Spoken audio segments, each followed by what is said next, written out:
Muy buenos días, mi nombre es Jesús Antonio Ramos Ramírez, pertenezco a Univer Loma Bonita, estoy en octavo de Contabilidad Pública y vamos a tratar de explicar un poquito algún detalle laboral y más que nada otras situaciones financieras.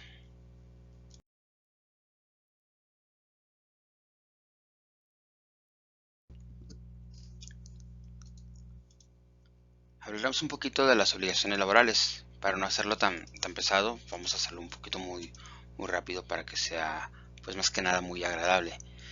Entre las obligaciones laborales, lo que respecta al trabajador, tiene que cumplir con las obligaciones, es decir, con tu puesto que vas a desempeñar, no solamente ir por ir, sino ir y a realizar lo que tienes que hacer, acatar las medidas de seguridad y higiene. Por ejemplo, en una industria farmacéutica o alimenticia, pues tienes que seguir las normas para que puedas desarrollar tus actividades, las normas que la ley nos marca para el desarrollo de dichas actividades. Justamente también hay que cumplir con las indicaciones que da la empresa como tal, porque existen políticas o procedimientos o reglamentos internos que también se deben de cumplir. Desarrollar en área de trabajo, como les decía, no es llegar y sentarse y ya llegué. No, hay que llegar y hay que hacer el trabajo.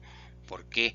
Porque las propias reglas de las empresas lo dicen. Existen procedimientos y manuales para desarrollar cada actividad. Hasta para sentarse correctamente, existe un manual de cómo lo debes de hacer. Y el último punto es no entorpecer las actividades de la empresa. ¿Cómo las entorpecerías? Igual, el mismo ejemplo, llegar y sentarte y no hacer nada. Y si eres una cadena de producción, tú eres un eslabón, un engrane, por lo cual sin este engrane, sin este eslabón, pues no vamos a caminar, ¿verdad? Como si fuese un coche y le faltara alguna pieza, no sé, no encendiera, por ejemplo, también. Entonces esas son las obligaciones a grandes rasgos.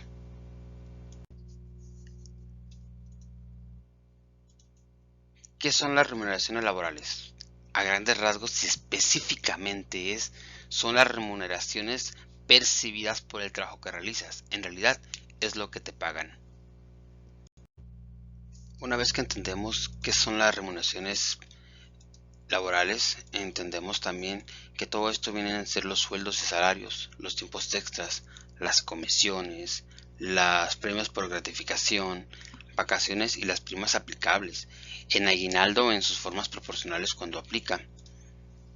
Y todo esto pues se va incrementando porque son, digamos, por un decir, no nomás ganas una cosa, sino que por un salario empiezas a ganar de acuerdo a este y en porcentajes adecuados.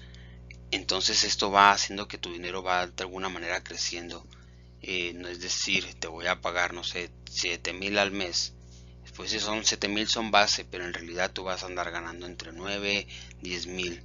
¿Sí? Depende, claro, de tu función, a tus comisiones, a tus premios, que son los que más dan frutos en este aspecto, así como los tiempos extras. Remuneración al retiro. Esta existe por dos factores. Uno que es cuando te retiran, es decir, que te corren, y la otra es cuando cumples edad para que te puedas jubilar. En estos dos rubros existen ciertas garantías que te permiten seguir disfrutando, al menos cuando te jubilas por edad, con ciertos beneficios de paga, de bonificaciones, de primas de antigüedad aplicables de acuerdo a cada ley. Y cuando te corren es solamente en una exhibición. En todo caso, siempre que te cobran tiene que ser mediante conciliación y arbitraje.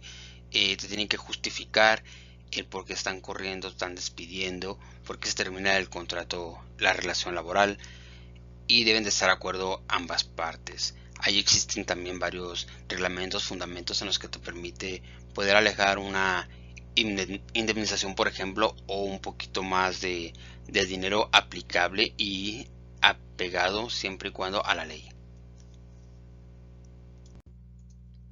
El tratamiento contable de las remuneraciones. En la remuneración directa deben presentarse en los estados de resultados dentro del resultado de operación, en el costo de venta o en los gastos de operación según corresponda. También en el pasivo derivado de remuneraciones directas debe presentarse en el pasivo a corto plazo, es decir, por ejemplo, un sueldos y salarios por pagar contra ya un pago efectuado en el banco. Esto hace un cargo y un abono y el uso de unas cuentas puente. ¿Para qué? Pues para registrar provisionalmente este pago. El tratamiento contable de las remuneraciones al retiro existe por dos causas. Una, la reestructuración. Cuando es por este concepto deben presentarse en el estado de resultados en las partidas especiales. Sin embargo, cuando este es que se termina la relación laboral, pero no es por reestructuración o por cual otra causa distinta, deben presentarse en el estado de resultados dentro del resultado de la operación. Esto nos permite tener identificado el por qué se está identificando en esas cuentas lo que es una remuneración al retiro. Por otra parte, tenemos el instrumento financiero.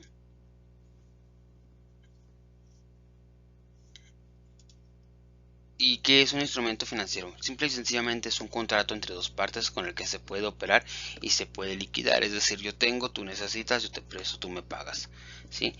Y es una forma de tener solvencia, de cubrir deudas, de poder desarrollar proyectos, simple y sencillamente de que nuestro barco no se hunda y seguir adelante. Por otra parte, también tenemos los activos financieros.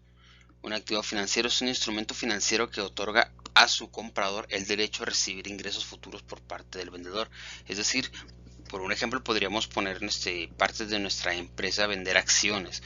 Entonces nosotros vendemos las acciones y el comprador tiene derecho a en un futuro recibir utilidades, ganancias o parte de todas las remuneraciones económicas que generen dichas acciones.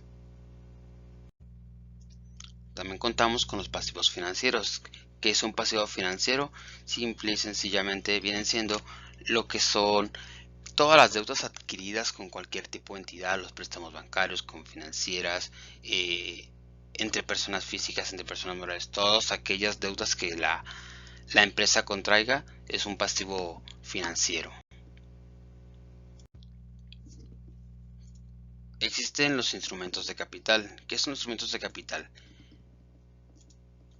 Instrumentos de capital son títulos o contratos que representan la participación en el capital social de una compañía y confieren derechos a la propiedad de su tenedor.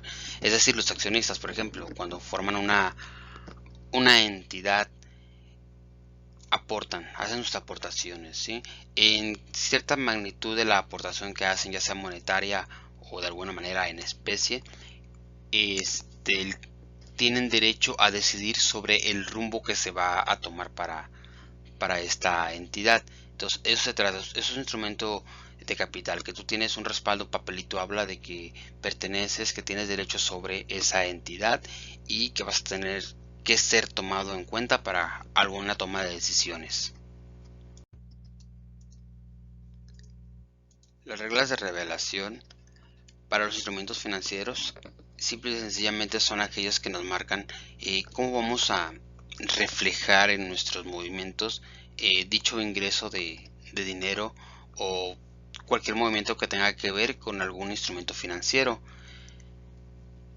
de cómo lo obtuvimos y el rendimiento que genera a la entidad, la naturaleza de cada uno de ellos y los procesos con los que se expone durante todo el periodo o al final de este, y la forma de gestionar los riesgos que pueden llegar a pasar. Solo me resta agradecerles, espero no haya sido muy confuso, en realidad es el primero que hago de esta forma y el primero que hago de cualquier forma. Muchísimas gracias y quedo atento. Saludos.